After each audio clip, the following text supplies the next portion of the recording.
On This Week in Enterprise Tech, the DOJ is kicking your privacy in the dirt. We take a look at net neutrality and DDoS, DDoS, DDoS. Incapsula's in the house. Twice on the set. Netcasts you love. From people you trust. This is Twit. Bandwidth for This Week in Enterprise Tech is provided by CacheFly at CACHEFLY.com. This is Twit. This Week in Enterprise Tech, episode 116, recorded November 17th, 2014. DDoSing a neutral net. This Week in Enterprise Tech is brought to you by TechServe, the world's largest independent Apple retailer and professional services provider. Go to techserve.com/twiet-7sins to get access to the free ebook on the 7 deadly sins of iPad deployment. And by PagerDuty. PagerDuty decreases alerting noise for IT operations and developers to ensure that the right engineers are notified at the right time. Increase your uptime and sign up for our 14-day free trial at pagerduty.com/twit.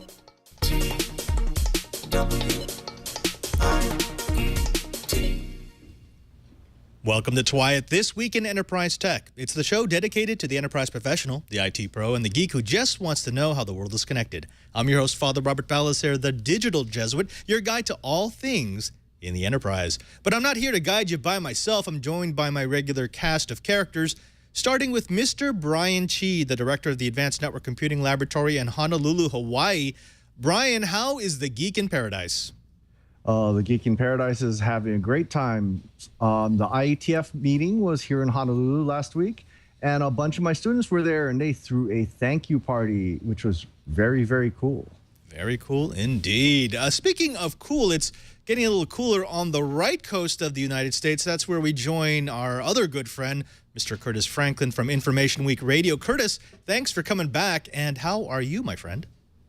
Doing well. The frost has not yet made it all the way down into the swamp, but it's a little cool, but we're enjoying being here on Twit and getting ready for all kinds of interop radio goodness. Got plenty to tell you about at the end of the show. Fantastic. The polar vortex doesn't make it down as far as Florida, right? It goes over to Texas, I think. It makes it to Texas, but here in northern Florida, we do get just a little bit of that whole vortexy goodness. Well, you know what? Let's step away from the vortex and into the blips. First one is, hey, bro, do you even calculate? The United States Department of Energy has announced that they're planning to spend $325 million on 2 new supercomputers that will have base speeds between 150 and 300 petaflops. Both systems, codenamed Summit, will be based on IBM Power CPUs and NVIDIA Volta GPUs. They'll be initially built to the lower spec, but assuming that they can get government approval, the DOE will upgrade the second system to 300 petaflops. Now, even at the lower spec, Summit would be the fastest supercomputer in the world by far, eclipsing China's Tianhe-2 with its formerly impressive 34 petaflops. Not only will the Summit be fast, but it will be far more efficient than the previous generation of supercomputers, using 10 megawatts, which is about the same amount of power that the number 2 supercomputer in the world currently uses, but running 10 times faster. Summit is expected to be operational by 2017, though at this time it is still not known if it will run Crisis. So are you ready for the loon balloons? Wires are expensive. Radio waves are, relatively speaking, cheap. That's why Google is continuing their test of Project Loon, a scheme to use balloons in the stratosphere as platforms for broadband internet access. The latest test is launching in Australia's outback as a demonstration of the project's ability to bring the internet to those who live way, way off the grid. Loon, or its successor, could be huge when it comes to making the internet accessible in remote locations. The enterprise implications are massive, as are the possibilities for backwater Instagram photos in huge numbers. Keep your eye on this one. Loon could be key for bringing online commerce to the 3/4 of humanity who have yet to even make a phone call. Well, moving from Google loons, I'm going to yet more things in the sky. In this case, the U.S. authorities are gathering data from us with fake cell towers on planes. It's being alleged that U.S. Marshal Service is using dirt boxes, aka fake cell towers, to gather information on travelers by getting them to connect to these fake cell towers while flying. First off, why is your cell phone turned on while flying? And second, why is this news since this has apparently been going on for quite a while? This bypasses the need for them to get warrants from the providers. Talk about taking honeypots to a new level. Well, kudos to the Wall Street Journal for breaking this story. Well, because Google's gotten bored with shaming entrenched broadband providers with ultra-fast internet access at reasonable prices, they've now moved to shaming those same ISP businesses' business offerings. That's right, last week the search giant officially debuted their Google Fiber for Small Business service. Back in April, Google queried business owners about their internet needs, and the response has been to create a package that includes 1 gigabit per second synchronous connectivity, dedicated phone, email, chat support, and no long-term commitments for $100 a month. Businesses can also purchase a static IP address for $20 a month or 5 IPs for $30. Like the residential service, Google Fiber for Small Business will have no cap on transfers, and the addition of static IPs means that customers can host servers and run VPNs to their heart's content. Now, AWS wants to contain your enterprise cloud. The battle for dominance in the enterprise container market is now a three-way contest, as Amazon is joining Google and Microsoft in the high-stakes competition to be the container-based platform for all your open-source virtual server needs. Google has built its case on performance, Microsoft is counting on, well, being Microsoft, and Amazon seems to be counting on enterprise needs for flexibility to make its case for dominance. One way or another, this is a good thing for enterprise developers. We've got three giants competing on a standards-based battlefield. Hey, let the battle begin. Well, that battlefield is going to get just a little bit bigger now that New York City is retasking payphones into a super fast, citywide public Wi-Fi network. In a move that's got to be making other municipalities perk up, New York City is sinking $200 million into a program called Link NYC that will extend Wi-Fi coverage citywide. If you listen to folks like Dean Kamen and Koch, extending Wi-Fi everywhere is a great way to encourage innovation, commerce, and learning. Not a bad match for a city that doesn't sleep.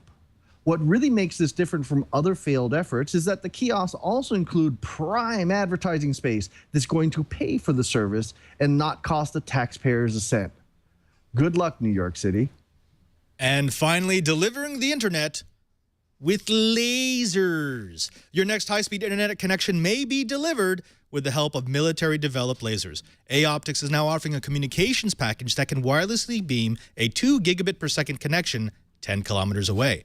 Developed in conjunction with the United States Air Force over 10 years, the Optics suite is the size of a coffee table and combines radio and laser links to make up for the weaknesses of each technology in a gyro-stabilized unit that they say can guarantee 5 minutes or less of downtime per year, no matter the weather conditions. The system is designed to be bolted to radio masts and to mesh together a network in 10-kilometer hops. Optics hopes that the solution may pick up in metropolitan suburbs where the installation of a single kilometer of fiber has been known to surpass $750,000.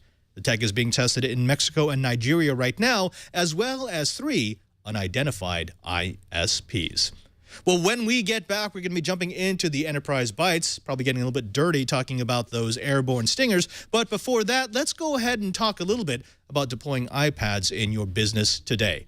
We don't talk a lot about the iPad here, but that doesn't mean that it's not a big part of the enterprise. Businesses keep coming up with better ways to service their customers, increase productivity, and make more money with the same resources, all by using the iPad. For example, the Institute of Culinary Education equipped students, faculty, and chefs with the iPad, empowering them to do away with heavy and unwieldy textbooks and streamlining the learning process. A major cable service provider in the Northeast gave its field technicians, who are the public face of the company, iPads that had been configured to provide better service to those customers. And retail companies have enhanced their in-store customer experience by using the iPad, not just as a point of sale, but also as a spot where customers can learn about sales, special offers, and upcoming events. These clients and more have turned to TechServe, the country's largest Apple reseller that sells, supports, and manages the largest iPad deployment projects in the world. Now, if you're considering adding iPads to your business, why not ensure your project's success with an experienced partner? TechServe assists businesses of all sizes to deploy Apple solutions, as well as solutions from Avid, Adobe, and more throughout the United States.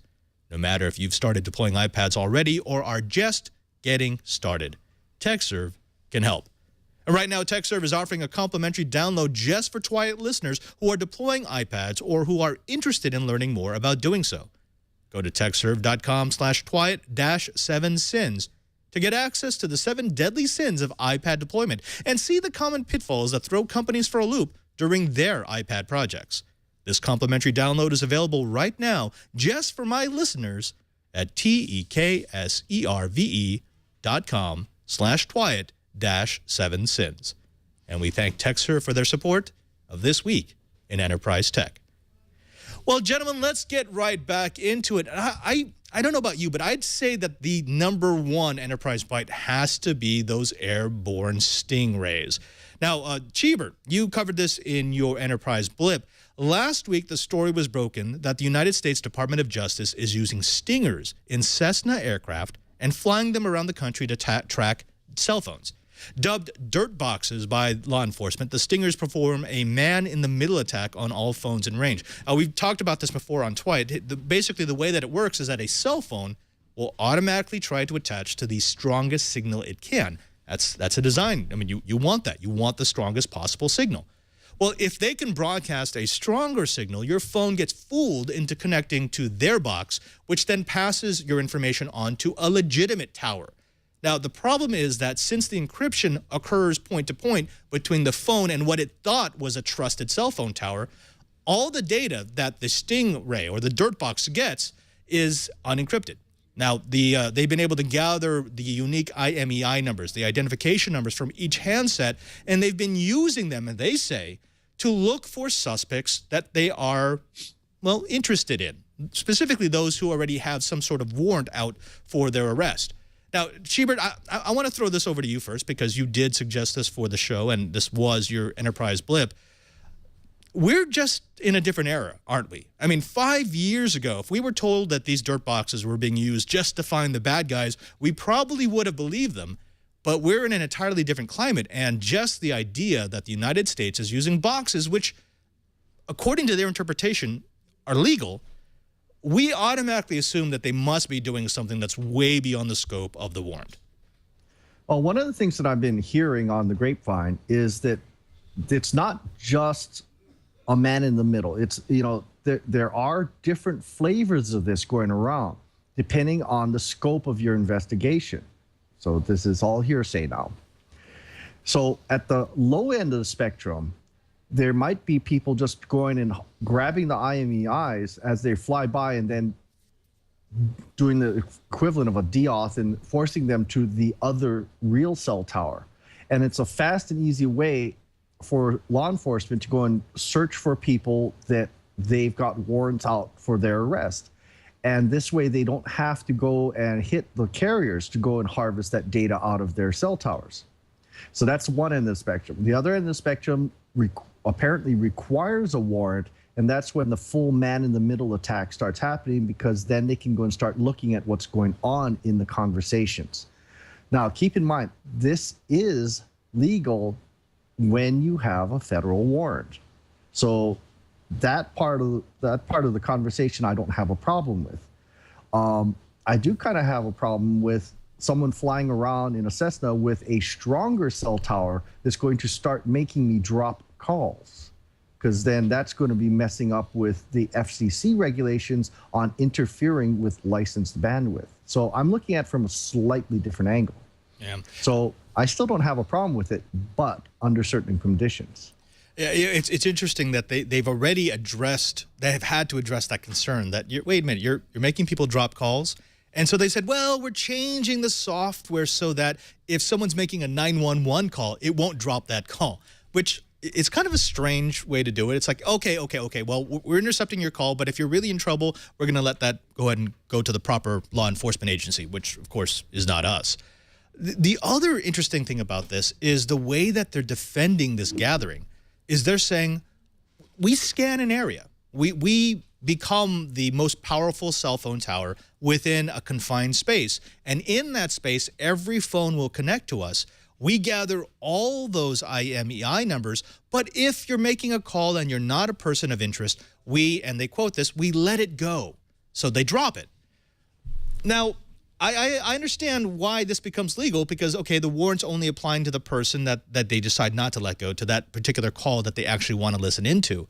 But nowhere in their documents, nowhere in their briefing, nowhere in the mea culpa, the slight mea culpa that they issued, does it say that when we let go of a call that we wipe out the IMEI number. They still maintain that. I mean, this is new government speak. You just have to assume that if they didn't tell you specifically that they're not doing it, that they're doing it.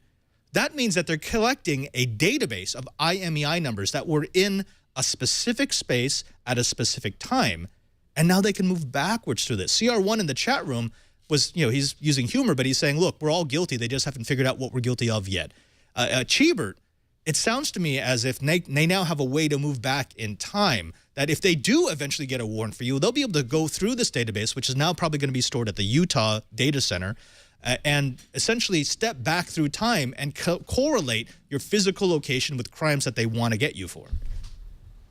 Yeah, there's a TV show on that does something like that. It's called Person of Interest. So that's kind of the bad view of the world. But yeah, this is something that is to be concerned about because there's an awful lot of data floating around, and is it going to be used or abused? Yeah. I want to go over to you, Curtis. I want to talk about something that we hear a lot whenever we talk about privacy, and that is the reasonable expectation of privacy. We've heard it time and time again. What is and what is not a reasonable expectation of privacy? Yes, you have a reasonable expectation of privacy when you're in your home or in your place of business. No, you do not have a reasonable expectation of privacy if you're in the middle of a public park. But those are bright lines, and now we enter the gray line areas. We know that there has been precedent to say that you have a reasonable expectation of privacy when you're speaking over a cell phone or over a wireless communication link. However, that's a legal view from the engineering side. And I want to step back from that legal morass and say, do we ever really have, I'm not going to call it the legal expectation of privacy, but do we have an expectation of privacy over wireless that could in any way be considered reasonable? Because it's wireless, right? I mean, if it's wireless, you're shooting it out for everyone to be able to see. It seems as if we're trying to apply a legal framework to a technology that may not really fit with it. Well, the RF side is certainly available to anyone with a receiver in the right piece of the spectrum. Now, in theory, at least, we shouldn't be intercepting cell phone calls. It's illegal in the U.S. to do so. It's illegal to intercept them at all. But we also have this encryption going on, so that in theory, as you pointed out, the communication between the cell phone itself, the instrument, and the cell tower is encrypted. I think you could make the argument that because of that encryption, there is a reasonable expectation of privacy. The real question is whether there is a practical level of secrecy. And I think the answer to that is absolutely not. It's one thing to expect that your conversation will be private. It is another thing to expect that your communication will be secure. And I think that anyone who has had access to classified documents of any level can tell you the operational difference between that. And that's the sort of difference that enterprise users should keep in mind when they're discussing anything that is at all sensitive to the enterprise. Can it be considered private? Absolutely. Should you consider it secure? No. What's the difference? If you're telling your secretary where you're going to be spending the next hour or two, that's probably entirely reasonable to conduct that over the cell phone. If you're telling your successor the secret recipe for Coca-Cola, you probably don't want to do that over a cell phone. Well, Curtis, when you were talking about what it comes down to, does it ultimately come down to the fact that it's become so easy to do this now? There was a big technological barrier 10 years ago to doing this kind of pervasive tracking. Nowadays, I can do it. I don't have to be a government actor. I don't even have to be a private company. I could just be an individual hobbyist buying a couple $1,000s worth of equipment, and I can set up a pretty decent monitoring system. It seems to me as, you know, at some point we have to make a recognition that it's now far too easy to track these devices, to crack these devices, to listen into these devices, to just say, well, it's legal. You can do this, you cannot do that. Is that part of the discussion right now? I don't think it's a part of the discussion for most enterprises, and it probably should be, because the hard part now, and the piece that is addressed by the airborne dirt boxes, is finding the particular cell signal. In other words, it's one thing to say we're able to get into and crack a transmission. The hard part in most circumstances is picking a particular transmission out of the vast sea of transmissions that exist in public. Oddly enough, I think that in most cases what we're doing is using the same basis for security as is used by the average gazelle on the plains of Africa. You hope that you can be somewhere in the middle of the herd and let the criminals pick off the stragglers, the weak, and those who are hanging around the outside. Yeah. Chee, I want to throw this over to you because we've got Zendrome in the chat room he's expressing a sentiment that I think a lot of people say from time to time, which is, look, the truth of the matter is the NSA doesn't care about most of us, doesn't care about the little guy. And this is all hype and this is all exaggeration. And I shouldn't have to be worried about anything because I'm not doing anything wrong. And if I'm not doing anything wrong, then why do I care if they're looking at my IMEI location? What would your response be to that? Well, my response is your cell phone company already has that information. And, you know, the only difference is they tend to not keep it as long because storage costs money. Yeah, so you also probably use those RF passes for toll bridges and toll roads. Those got IDs, and you leave a digital footprint anytime you're on the internet in the form of your Ethernet address in the switches, your IP address that you use, web cookies, you name it. It's a different world, and you know, privacy needs to change along with the times. And you know, just because you're walking down the street and someone takes your picture, does that mean you have the right to go and smash that person's camera? Not anymore, it doesn't. I want to go a little bit further down the rabbit hole. I know I'm going way off tangent, but I'm going to do it anyways. Because I think what Zendrome is expressing is something that I think a lot of us actually have. And it goes way back. This is way before technological surveillance. People saying, well, if you didn't do anything wrong, you have nothing to worry about. Here's the issue I have with these dirt boxes as the story evolves. There are already precedents saying that law enforcement cannot just go to a telco or a cell phone company and with a general warrant for information about a suspect claim their metadata. This was a roadblock in the way of law enforcement. So what they did was they bypassed it. In other words, the court specifically said, no, there is a system by which you can ask for a warrant for that suspect's metadata, but we don't want to give you willy-nilly access to everything because that's the worst kind of fishing expedition. They're using this as a way to loophole past that barrier. Specifically, I want to talk about the Supreme Court in Florida. Last week, they ruled, and we talked about this on Twiat, that there was an unreasonable search and seizure in the case of a man who was convicted, Mr. Sean Alvin Tracy, for the possession of and the purchase of cocaine. Now, most people would say he's a bad man. Okay, put aside the fact that he's a bad man. The police allege that Mr. Tracy came to Broward County in Florida to buy cocaine. They were specifically able to pin this crime on him because of the metadata that they had from his cell phone company. Now, they say that they had access to that because they had a warrant for Mr. Broward's person, which included his cell phone. And since they had a cell phone, they made the jump that they should also have access to the cell phone company. The Supreme Court said, no, you can't automatically do that. You could come to the court and say, we believe that this cell phone participated in an illegal activity. We would like a warrant to access that information, but you can't just say, because this man is a person of interest, we now have access to every scrap of data about him.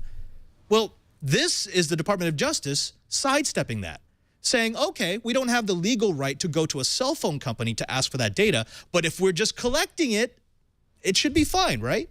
You know, Cheeber, that's the issue I have. And you actually brought this up because they are sidestepping a protection of citizens that has already been set up and what do you call it, upheld several times. Does that bother you at all? Actually, what bothers me more is they're messing with licensed frequencies. You know, truth be told, that bothers me because I have an expectation that during an emergency, I want my cell phone to be reliable. And even if they're letting my 911 call through, they're still creating a delay. They're still creating some interference. That really bothers me. But having them sidestep, yeah, you know, I'm afraid the courts are going to have to start catching up with this, and there's probably going to be a lot of brouhaha. And I'm just waiting for a landmark case to come up and have the DOJ is probably going to get slapped because they really are basically saying, nanny, nanny, boo, boo, we found a loophole.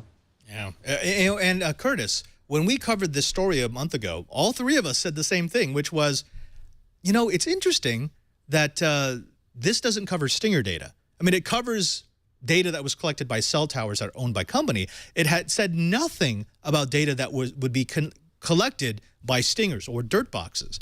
So what do you think about what Cheebert says? Is this just going to be whack-a-mole now? As these rulings come out and they say, no, you can't do that. No, you can't do this. No, that's an intrusion of privacy. Will you have the DOJ just finding another technological solution to do the same thing, but in a way that has not yet been outlawed? I think the obvious answer to that is yes. And one of the big reasons is that there seems to be a culture in not just the Department of Justice, but in a number of law enforcement agencies that says essentially that any means necessary to gain a conviction is okay if it hasn't been specifically outlawed by a court.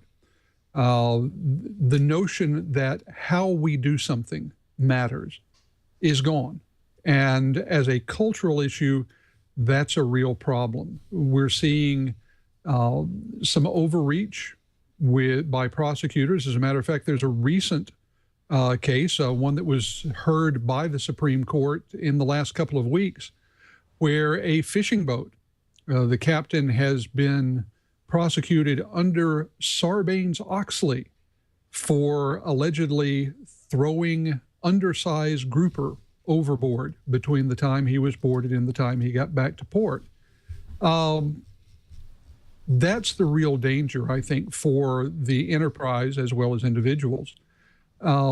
Using these broadly written statutes, I have heard law professors say that it is essentially impossible for any corporation to exist in the United States or any individual to live in the United States without violating a law, that there are now enough laws that it is a practical impossibility. And if the notion becomes catch bad people by any means necessary, then it's a very short step from getting around a legal limit on how data is collected against a specific individual to moving towards the way data is collected to try to prevent potential crimes. And once we have taken a step or two down that particular slope, the game of slip and slide has begun in earnest. Well, gentlemen, I want to move on because we spent a lot of time on this. There's a lot more meat here. I'm hoping we can cover it when we have our upcoming December crossover with This Week in Law. We'll be bringing on our law scholars to talk about the more subtle parts of the privacy law. Now, let's go on to the second enterprise bite and get net neutral. Now, last week, President Obama dropped the nuclear net neutrality option on the telcos by publicly asking the FCC to reclassify internet service under Title II of the Telecommunications Act. Now, if you don't remember this, again, this is a topic that we covered on Twit quite a while back. The 1996 Telecommunications Act allowed the FCC to classify ISPs as either a telecom or an information service. Now, telecoms are common carriers. They only transmit and receive data. That's like AT&T and such, while information services process data and therefore are not held under those same regulations. The ISPs lobbied to be classified as information services, and in 2002, the FCC agreed with them, and we're now living in that system. When the FCC tried to levy regulations on net neutrality, that's what kicked off this current round of net neutrality debates, their decision to classify ISPs as information services meant that they didn't actually have the authority to regulate them. And that's where we are right now. Now, what would this do? The president's plan to reclassify as Title II, according to those who are the proponents of the reclassification, it would prevent ISPs from throttling data flows. It would make the peering arrangements between the ISPs and backbone providers transparent to the FCC so that the FCC actually had the legal authority to see if there was some sort of undue profit taking. And it would ban the paid prioritization of internet traffic. Now let's take the other side. What do the telcos say that this reclassification would do? They say that, first of all, it would kill jobs because these companies are going to be going out of business. They also say that regulating telcos like common carriers would kill investment in infrastructure because nobody is going to invest in putting fiber into the ground if they can't pull as much profit out of it as possible. And, of course, the one that they always come back to was they don't need regulations. It's all about the market. The market will solve. Chee, let me go to you for a talking point. Yes, the nuclear option. Thank you, Cranky Hippo. That was weird. All right. Now, let me ask you about this. We've been hearing for the longest time that the market will solve. The market will solve. That's like the cable and ISP mantra, that every time the government steps in with regulation, they mess up, and so you should leave this to the market. Are you down with that?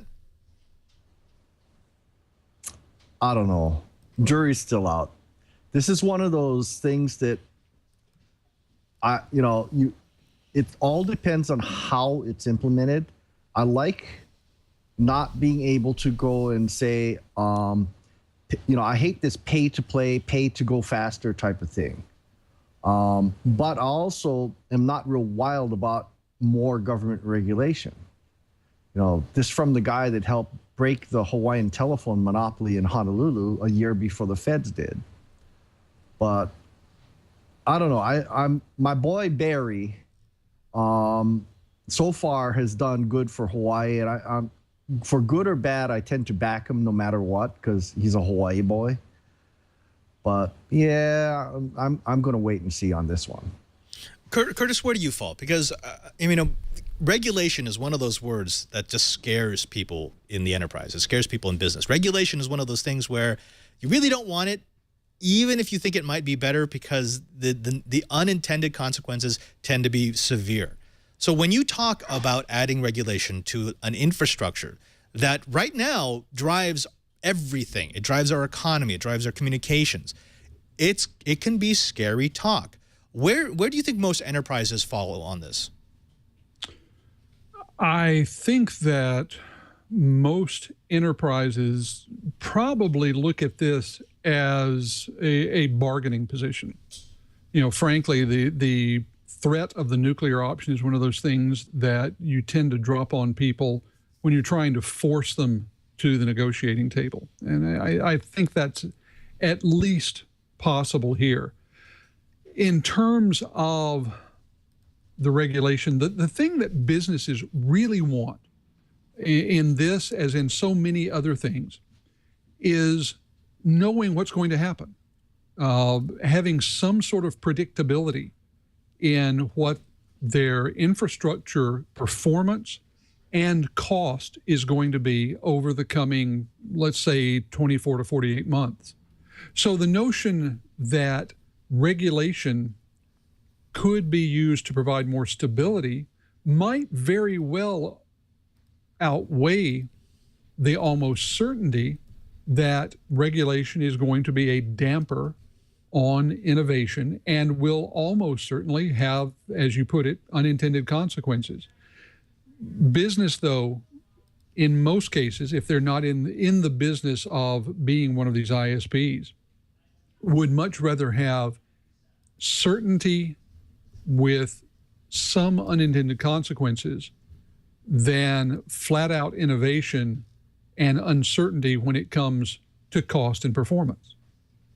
Right, right. You know, we actually had a fantastic This Week in Tech yesterday. If you have a chance, download it. The first hour of the show was entirely about net neutrality, and we had ISP owners on both sides of the issue. It was a fantastic episode. I didn't agree with everybody, but it's a really good primer if you want to get into the net neutrality debate.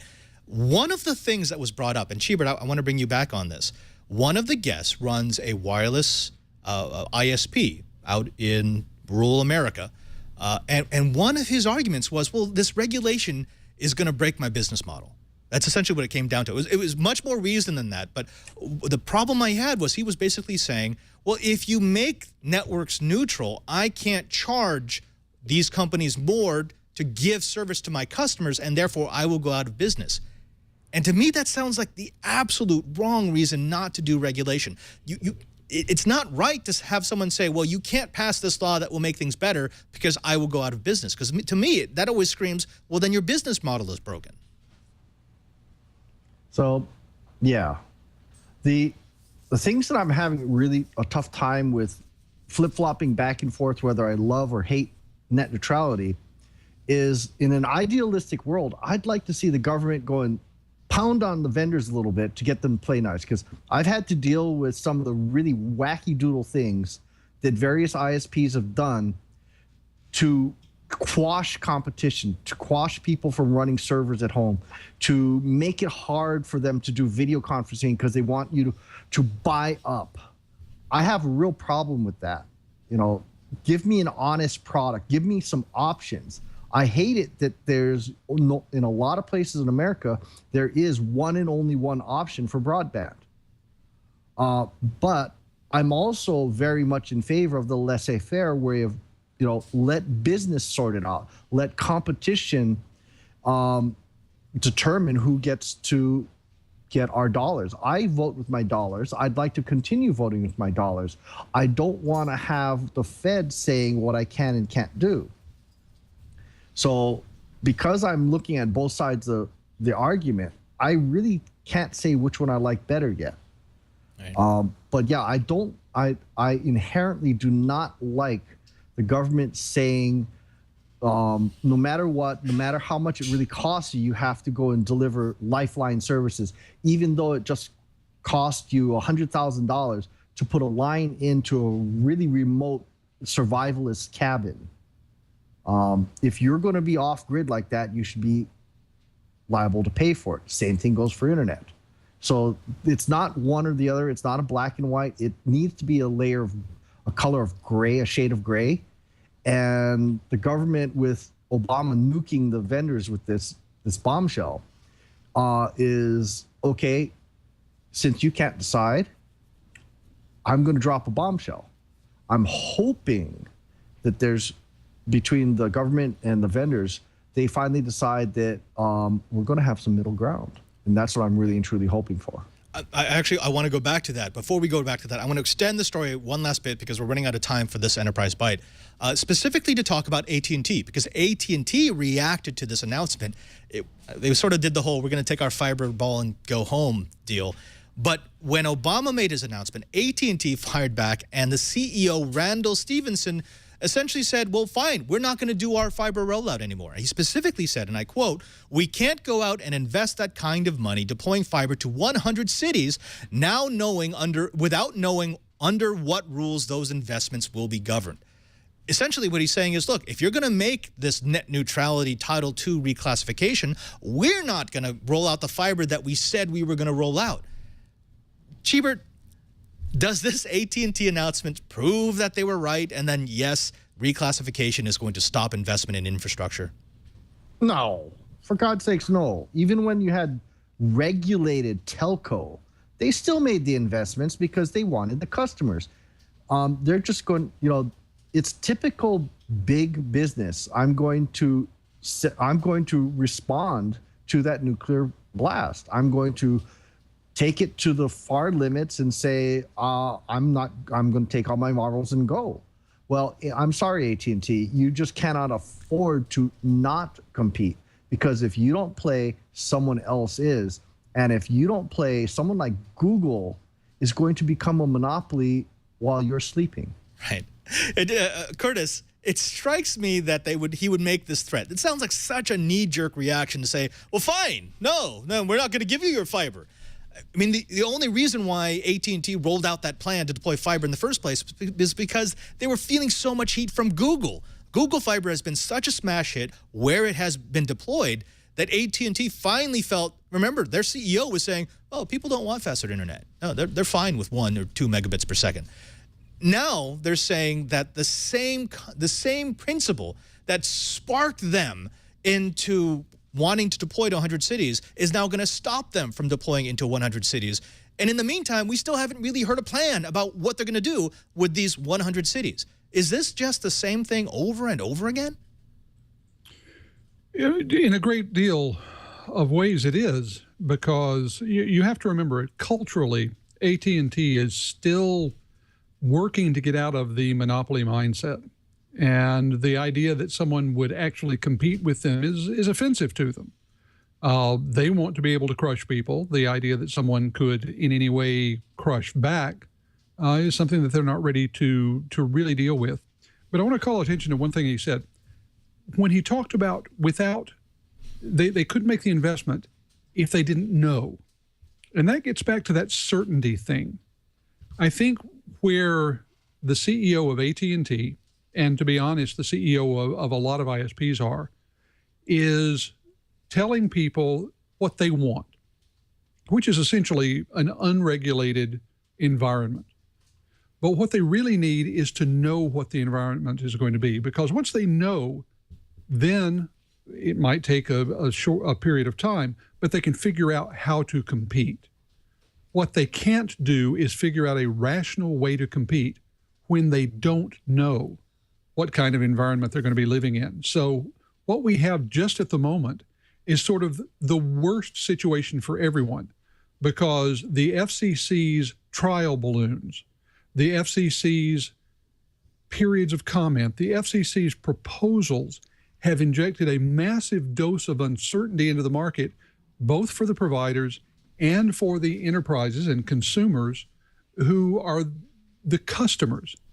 What everyone needs right now is some level of certainty. And to be brutally honest, the sooner they get that, whether it's more regulated or less regulated, the sooner we can get back to advancing and going forward with the kind of progress we need to catch up with the rest of the world when it comes to internet access speeds.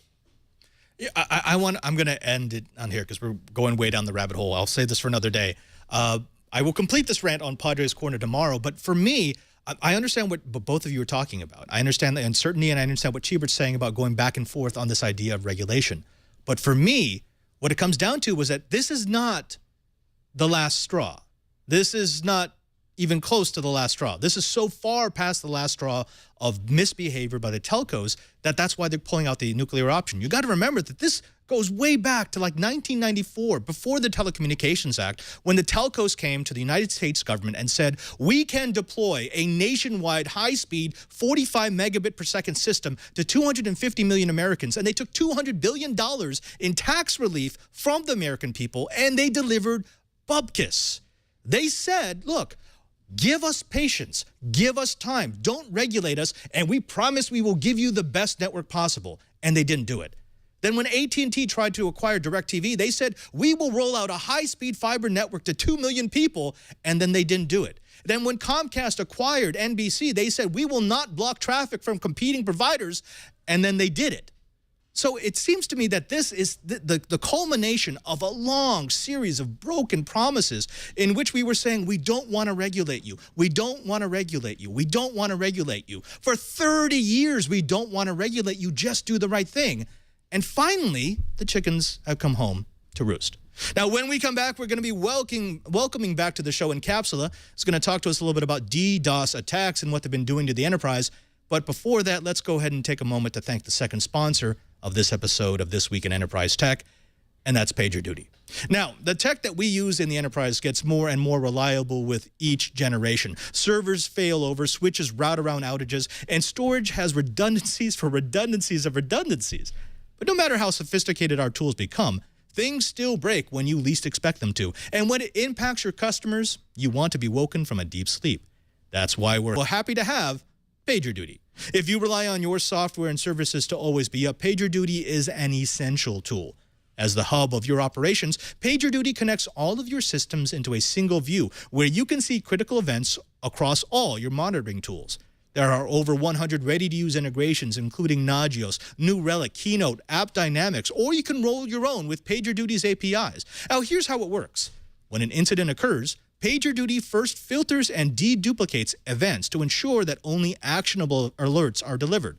After decreasing the noise, it notifies the right team and member based upon on-call schedules and personalized alerting preferences.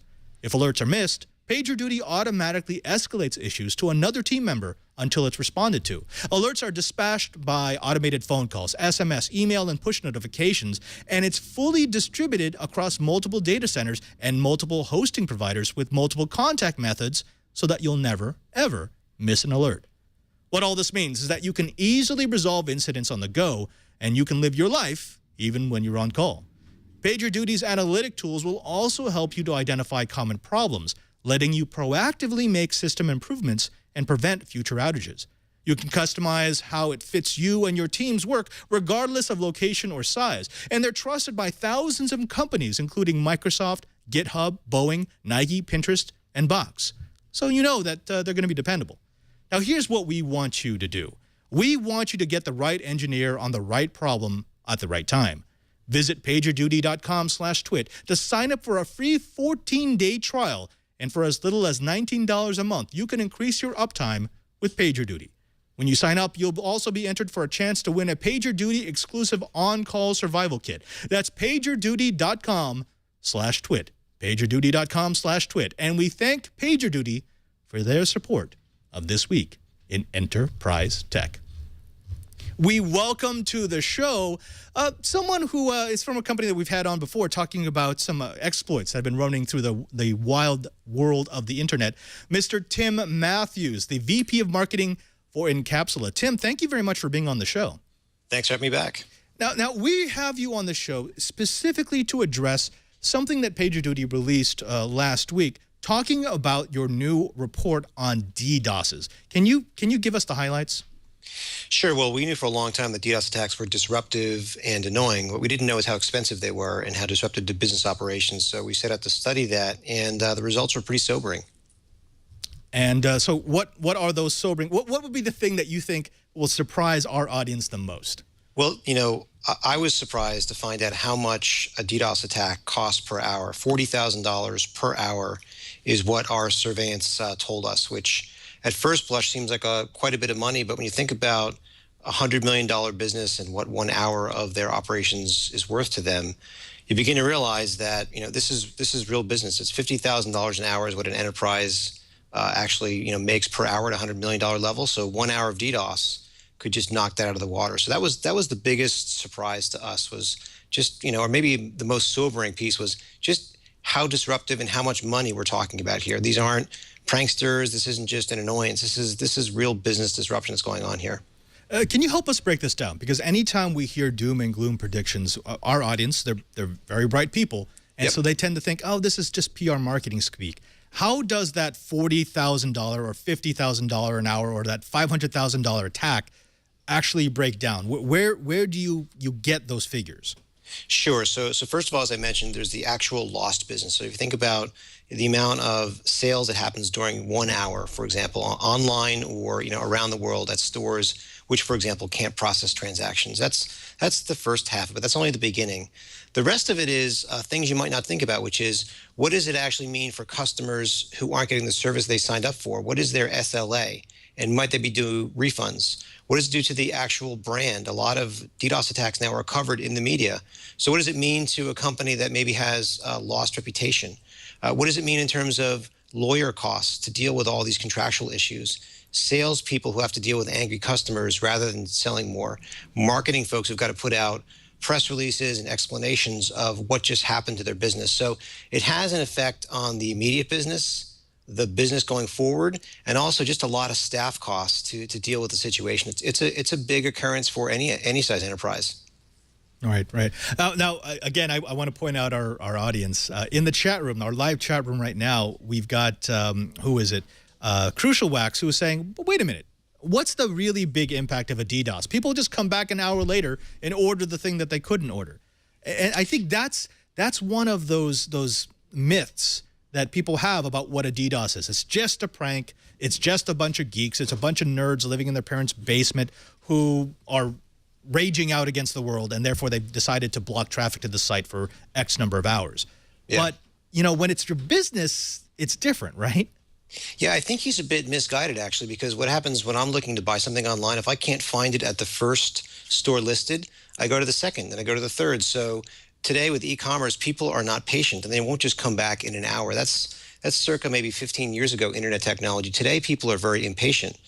Likewise, if they can't play a game from one provider of a game service or one hosting provider, they're going to go somewhere else. And so, you know, things move so quickly today that people make decisions based on availability. And if your service isn't available, they're not going to buy from you. And what's more is that these attackers are equally smart people. So they don't just attack you any old time. They'll attack a retailer on Cyber Monday. They'll attack a game company on the day of launch. So they're specifically targeting these businesses when it hurts the most. And so they're pretty smart in how they're actually trying to damage either the reputation or the actual business itself. I want to bring in some of my co-hosts here. Chee, this reminds me of, this might have been like 10 years ago when internet business was still not in its infancy. It had developed to the point where people could trust it. And there was this story, it pretty much got buried, about how there were two internet vendors that sold hardware, computer hardware specifically. And on Black Friday, one of their servers, their websites went down, and there were accusations that the other company had used a botnet to launch a massive DDoS attack against their e-commerce servers to keep people from buying. And like Tim said, people just said, okay, well, if I can't buy from them, I'll buy from them. It's 3 cents more. That's a real effect, right? I mean, that happened 10 years ago, and we're still seeing that today. Actually, I kind of remember that case. The company that got DOSed and got shut down laid off almost 100 people. Yeah, because they were expecting a big boost of business. Yeah. So to the person that did the DDoS, you just cost 100 people their livelihoods. That is a very, very real effect. And that's one of the things I get really ticked off about these hackers. It's like, come on, man. This is a really junk economy, and you're putting people out of work. You, not anyone else, you. Tim, I want to go back to you. What about those who think that DDoS attacks are a thing of the past, right? I mean, haven't we evolved past DDoS attacks? They're annoying, but we just jump to different servers, right? Yeah, you know, I think what's happened is we're sort of in the second era of DDoS attacks, at least in the internet age, where it used to be enough to have a little bit extra bandwidth around, maybe a backup server, but the attacks have gotten a lot more advanced than that. And so what we've seen in our survey is people who are using older generation technologies, you know, a little bit extra bandwidth, maybe some folks think a network firewall will do the job for them, and they just won't. And so now what we're also seeing is that the criminals have gotten a lot more advanced. Like you talked about in your previous segment, the tools now to mount a DDoS attack are, you know, very freely available. Botnets are cheap to rent, so it's very easy now to mount a botnet attack. So the enemies have gotten more advanced weapons, and the old defenses don't work anymore. Right, right. And actually, one of the things that you pointed out in your report, and this part I found fascinating, because again, most people, when they think of a DDoS, they just think, oh, you were unavailable. You were knocked off the internet. But there's more and more evidence to suggest that DDoSes are now just becoming another tool in the toolbox of people who are trying to plant advanced persistent threats within networks. And your report did touch about how DDoSes could be used as ways to get into a network to install malware. That's right. It's a fantastic diversion. The entire store is down on Cyber Monday or Black Friday. Everyone go fix it. Meanwhile, somebody is inserting malware or probing into systems they shouldn't be, and people aren't paying as much attention as they should be. So again, these criminals are very savvy, and they try this on lots of different companies at the same time to see what works. And so if it works once, they're going to repeat it. So it's a fantastic very nefarious technique to try and break into your server on your most important day of sales, for example. Yeah. I didn't actually believe that. I thought that was one of those myths of the internet. But I had our security guru, Raphael Mudge, who came on, and he was speaking to us in a pre-show, telling us about how no, that's a completely valid tactic. In fact, when he does red team, blue teams, there's often a lot of that. You do misdirection. You do a massive attack one way, and on the other side, you're doing just very subtle probing until you get a system that's not being looked at the moment. We've got another question from the chat room, Max1234. Again, we've got a smart audience. He says, here's my problem. Where is the big data on these attacks, and why do they occur? I mean, what would you say to someone who came to you and says, again, I think this is PR speak. Show me the actual damage. Where do I look to find out what these DDoS attacks are doing? Sure. So what I would say is in terms of, the big data analysis, we produce reports on behaviors of botnets, not just, this was an economic study. We ourselves have a big data repository. We have almost 100,000 websites that we protect. And so we actually see the attacks that are being mounted and we blunt them. And so we actually publish reports twice a year, once on bots and once on DDoS. And so you can actually see the trends that we've measured. We've got a team of security researchers that spend their days looking at this data, preventing attacks, and also providing education about what we've seen. So we do try and provide as much data as we can because we're the ones that actually see it in our network. Right, and actually, let's clarify that, because some people may not remember from the last time Incapsula was on what it is that you do. You're not just a consulting firm. You don't just reprocess data. You actually have live connections to the internet, so you see the attacks that are coming in. Can you describe a little bit about what your operation looks like? Sure, and I'd say we're definitely not a consulting firm. We don't have time. We don't have time for that. We are a technology company. We have 22 data centers around the world, and we're a big cloud network, and people run their sites through us, so all connections are essentially proxied through our big cloud network. What that means is we see literally every connection, the good connections and the connections that are made by bots, or we see DDoS attacks coming in. And so we record all those attacks and where they're coming from, which techniques they're using. And so we study that. We use to protect our customers first and foremost, but we also then publish the research out several times a year, as I mentioned, to try and educate people about how advanced the attacks are becoming, and to hopefully educate folks that no matter who they go with as their vendor, this is a real threat. All right. We actually do have an episode scheduled where we're bringing back some of your engineers, and they're going to specifically tell us how they do risk assessment, how they look at all those connections coming in and decide what's a threat and what's just noise. But I'm sorry. I was just saying, if I could just put a little plug in, we're actually looking for folks interested in doing big data analysis using some of our data. So if any of your listeners actually would like to kind of get into our sandbox, so to speak, and actually assist us in doing some analysis, we definitely would welcome that. Right. Let me bring in my other co-host here. Curtis, this Incapsula is part of a very, very fantastically growing field, and that is companies who specialize in guarding the connections for other companies. You have enterprises who don't necessarily want to have a rapid response team, and so they'll turn to a company like Incapsula to guard their online presence. Do you talk about this a lot on Information Week Radio? I mean, do you get CEOs and CTOs who stay up at night because they're not sure whether or not their data center is secured? We've talked about it some on Information Week Radio. We talk about it, to be honest, a little bit more at our sister publication, Dark Reading. Of course, they're all about security, so we do have some of that. It gets into one of these things where, as we all know here, the information and knowledge around security is advanced, is complex, and is changing constantly and at a very rapid rate. That makes true security expertise very expensive to keep on hand, especially if you are someone who really hopes that you won't have to use it all the time. I mean, no company wants to be under constant attack. It's the same reason that most companies don't keep armed security patrolling their hallways all the time. It just makes a lot more economic sense to rent or lease that expertise when you need it. It allows the companies that employ the expertise to be able to justify keeping the best employees very well trained and very knowledgeable, and it gives the companies, their customers, some security of understanding that they're also going to have the best people working for them. I'll throw out one more thing, and that is, and I hate to bring this up, but it also helps with the whole liability question.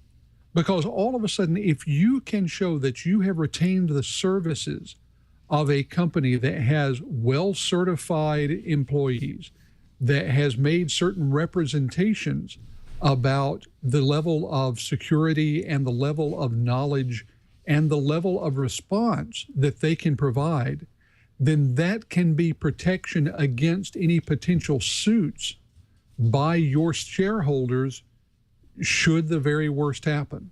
And anytime we're talking about security and the enterprise these days, we cannot ignore the whole legal liability issue. Tim, we got to close it up, but I do want to give you a couple of last questions here. We do have Netcat in the chat room who, this is a good way to bring things down to earth. What does your data say about the country that launches the most DDoS attacks and the country that receives the most DDoS attacks? One of the screens that we kind of are glued to over here is we've got the IP Viking map up all the time, and we just love looking at those attacks being launched. But what does your data say about where the attacks are coming from and what they're aimed at? So they're definitely aimed at the U.S. Obviously, we have the most online businesses, the largest amount of funds under management. So we're an obvious target for the rest of the world. Obviously, the usual suspects that always come up tend to be China and the former Soviet bloc. That being said, we're not sure how much of that is real and how much of that is people trying to disguise their tracks by trying to route through countries that we would know to be bad. Right. Yeah. I mean, it could just be a botnet. There's a botnet somewhere in China. And that's right. Yeah. I guess honestly that this is the true flattening of the earth, right? Where botnets are universal and they can be in almost every country, no matter where the actual bot master is. Right. And they really are virtual. They've got no real estate underneath them. Right. Tim, we want to thank you so very much for being part of this episode of Twite. It's Tim Matthewss. He is the Vice President of Marketing at Incapsula. Could you please tell the folks at home where they can find out more about your company? Of course, we're having your company back on. We're going to be having them talk to us about finding security threats. But I'd love to hear from you about where they can go, where they could contact you, where they could contact some of your reps. Sure. If you just go to our website, Incapsula.com, there's two things I recommend. One is if you want to actually see how many bots are hitting your site, sign up for our free trial, turn it on, and watch what happens. You'll see all the bots and the DDoS attacks that we're going to block for you. If you want to see more about the data behind how DDoS attacks are mounted, go into our resources section, download the DDoS report, and you can see what we see in terms of what hits our network. Fantastic. Tim Matthewss, thank you so very much. Great. Thanks again, guys. I also want to thank my co-hosts. We wouldn't have a show without them, and they make it so interesting. Starting with, of course, my good friend, Mr. Brian Chee. Brian, what have you been up to, and what should the Twite Riot go to see your latest and greatest? Right now, it's just been nose to the grindstone trying to get things built. I will give a shout out to the guys at Wowza. It is a rockin' nice streaming video server. I have the demo working right now, so as such, it only has 10 simultaneous connections. I know Padres been watching the webcams constantly. Yeah, I like bottom of the ocean. Yeah, hopefully I'll be getting a real license any day now, and once I have that, I can share the URL with the entire chat room. Woohoo! Speaking of someone sharing with the entire chat room, Mr. Curtis Franklin, what could you share with the Twite Riot about what's coming up on Information Week Radio? Well, we always have this Information Week on Friday where we go back and look at the biggest stories of the week. But I'm really excited about something that we're going to be kicking off right after Thanksgiving, and that is the beginning of the Interop radio episodes leading up to Interop in Las Vegas. Our first episode, the first week of December, we're going to feature Mr. Glenn Evans, who's going to be telling us all about the technologies that are going to be part of InteropNet for the upcoming show. And then we're going to feature both technologies out of InteropNet and people talking about the conference, the management expertise that is talked about during the conference. So we're going to alternate between those two things. It's going to be a great series leading up to what I think most of us will agree is just the best networking conference out there. Curtis, Cheebert, thank you again. It's not Twiet without you. Now, I'm sorry, but that means that you've used up another hour listening to the best dang podcast in the enterprise world, according to 9 out of 10 undersea observatories. But you know what? We want to do something for you, our loyal viewer, listener, the person who downloads our show each and every single week. And what we want to do is we want to give you an easy way to get our links, to get our stories, and to automatically get your Twiet fix in your device of choice each and every single week. Just go to our show page at twit.tv/Twiet. There you'll find not just all of our episodes, along with the links that go with each episode, but also ways to get Twiet in whatever format you want into your device of choice. Do you want the audio version in your iPhone so you can listen to it on in the car on the way to work? You can do that. Do you want the video version on your tablet so that you can watch us in breaks? You can do that. Do you want the high-definition version on your desktop or laptop so you could plug it into your big screen TV at home? You can do that. It's all at twit.tv/Twiet. Don't forget, you can follow me on Twitter at twitter.com/PadresSJ. That's at PadresSJ. While you're there, you'll be able to find out what I'm doing, including crashing quadcopters. I'm actually quite good at that, as well as figure out what I'm going to do on all the shows I do on the Twit TV network. This is what I spent the weekend doing, which was deburkifying. Was it? How do we call that? Deburkifying a DJI Phantom. This thing was in a box in about 1,000 pieces, and now it's flying again. It's all part of the goodness, that is the hotness, that is Twiet. Also, don't forget that we shoot this show live every Monday at 2:30 p.m. Pacific time. You can go to live.twit.tv to see how the sausage is made. If you watch the pre- and post-show, you get to see all the stuff that gets cut out of the final take. And as long as you're going to watch live, why not jump into our chat room at irc.twit.tv? Not only will you be able to speak back to me, because you guys are right up there, you got a little screen right above the camera where I can see what you're saying during the show, but you'll be able to enjoy the company of some brilliant Twit Army members, engineers, scientists, and, well, yeah, trolls. It's all part of the fun that is Twit TV. Finally, I want to thank everyone here who makes this show possible, to Lisa and Leo for letting me do This Week in Enterprise Tech, to Karsten, my super producer, and, of course, to my TD. You know him. You love him. He's the cranky hippo, Mr. Brian Burnett. Brian, could you do your modeling turn? There we go. There we go. I thought you couldn't turn right, but you know what helps sometimes, Brian, when you turn on your mic. Could you tell it's really hard to push the buttons with your back turned to everything. Well, you know, but I thought you were pro. I'm getting there. You're getting pro. Can you tell the folks where they can find you? Doing Know How with you on Thursdays at 11 o'clock Pacific time. I just recently did the antenna hack for our little trainer quadcopter that we've been playing with, and I'm hoping that it's going to give it some extra range, but you'll have to watch the show to find out. And we have to crash one in order to find out. Yes, it's like a sacrifice. It's a sacrifice. Until next time, I'm Father Robert Ballecer, and if you want to know what's going on in the Enterprise, just keep Twiet.